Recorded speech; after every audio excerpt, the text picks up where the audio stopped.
Repeat myself. Repeat myself. Repeat myself. We're stuck in a time loop. Something really bizarre is happening. Hedgehog Day. Groundhog Day? What's that? Repeat myself. Stuck in this time loop. Repeat, You ready? Repeat myself. We're stuck in a time loop.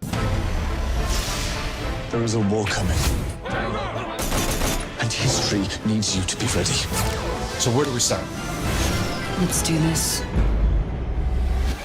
You ready?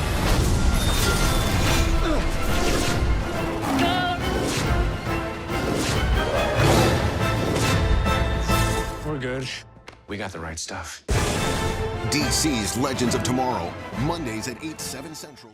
Hey everybody, it's Charlie. Legends finally has the right stuff, and the right stuff just happens to be Wally West. I love the way they work him in at the end of that promo too. Like, that's from the first episode, but he's credited on episode 11, which is next week's episode. So I'll explain what's going on, because it involves that twist from the end of last week's episode where Rip Hunter had mysteriously escaped from his Time Bureau prison. So if you're finding me for the first time, be sure to subscribe to get all the videos, because Wally West is on for the rest of the season on Legends of Tomorrow. So I will be doing videos for those episodes, and I will be doing that Flash Ring giveaway too. But remember, it's a Monday night show now too, so bit of a change in the schedule. But I think if anybody's been hiding under a rock during the Olympics, they probably figured it out after last week's episode.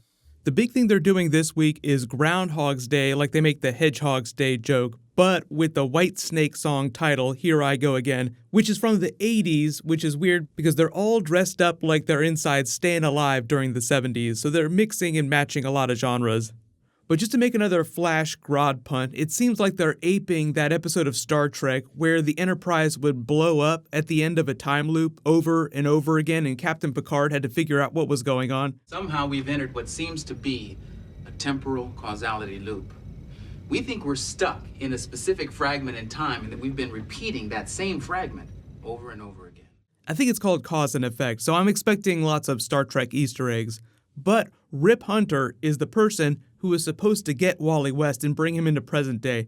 They're wearing all that 70s gear. They even posted this behind the scenes video of them doing a fake music video for Staying Alive. I can't play it here because I think the music is heavily copyrighted. I don't think they actually ponied up the cash to pay the license fee to use the music in the episode. Music tracks from other artists are actually really expensive to use depending on what production you are. Like all the Kendrick music that made it into Black Panther, his label charged Marvel and Disney a dump truck of money to use that.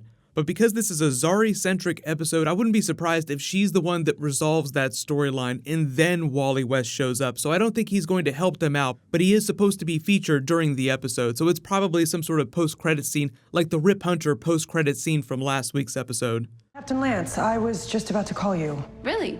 I mean, cool, because I just wanted to compare notes, and I thought that maybe if you'd like to come to the ship. There's no time. I finally got through the Bureau's red tape, and it seems Director Hunter has escaped. What?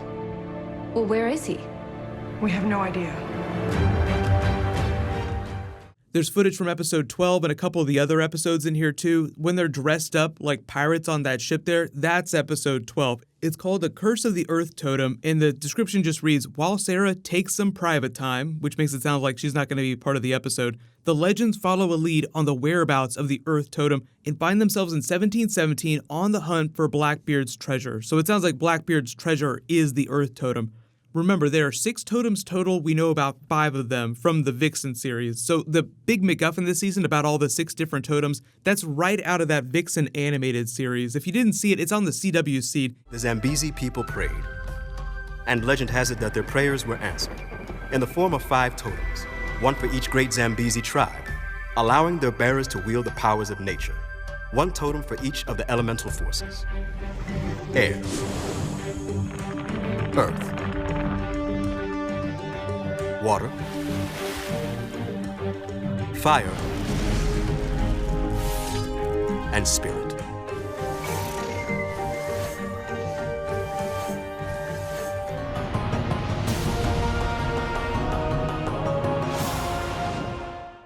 There's the Anansi totem, that's the one that Vixen wears that enables her to channel the spirit and the powers of other animals. The air totem is the one that Zari has. The water totem is the one that Kuwasa has.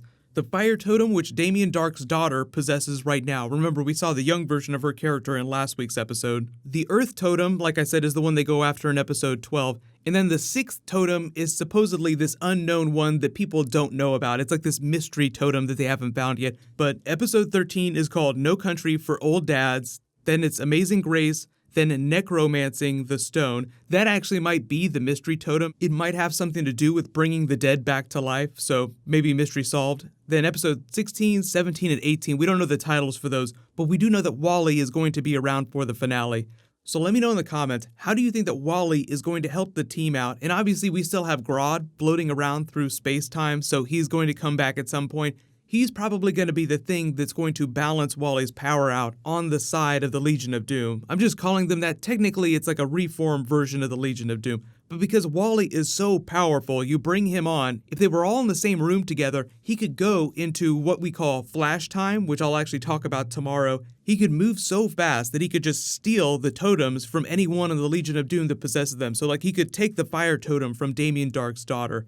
The thing about that in this situation, like you make the reference to Superman and Justice League, like you have the Flash that's trying to outrun him, but he's just a little bit too fast so he can see him moving out of the corner of his eye. That's where you bring Grodd into the equation, because even though Grodd doesn't have super speed on the TV show, there have been times in the comics where he's taken advantage of the Speed Force, or he's had limited Speed Force abilities, or stolen Speed Force from one of the versions of the Flash. So I have a feeling just because during Season 3 they weren't able to completely take down Gorilla Grodd's army without the help of Solovar, Wally will have some problems trying to run roughshod over Grodd. Like you'll probably have some similar moments that he had with Barry, like where he just grabs his fist and flings him around a little bit before Wally figures out how to fight him.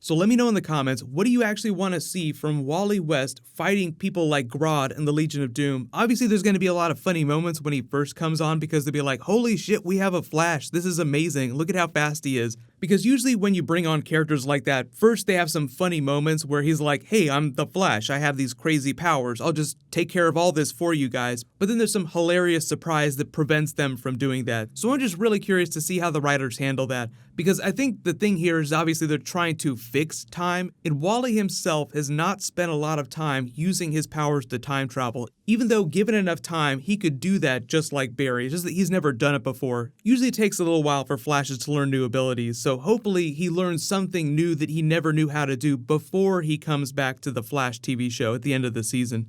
Speaking of which, if you guys didn't know, they just confirmed that Jay Garrick and Jesse Quick are coming back for episode 15 of The Flash. I'll do a video for that tomorrow because the episode is called Flash Time. They're introducing a new Speed Force concept, so I'll do a video for that. It's actually going to be really, really cool. What'll happen is I'll name the giveaway winner when I post that video, but click here for my Flash family video and click here for the new Infinity War promo and learn about the Infinity Gems. Thank you so much for watching. Everybody stay awesome. I'll see you guys tonight.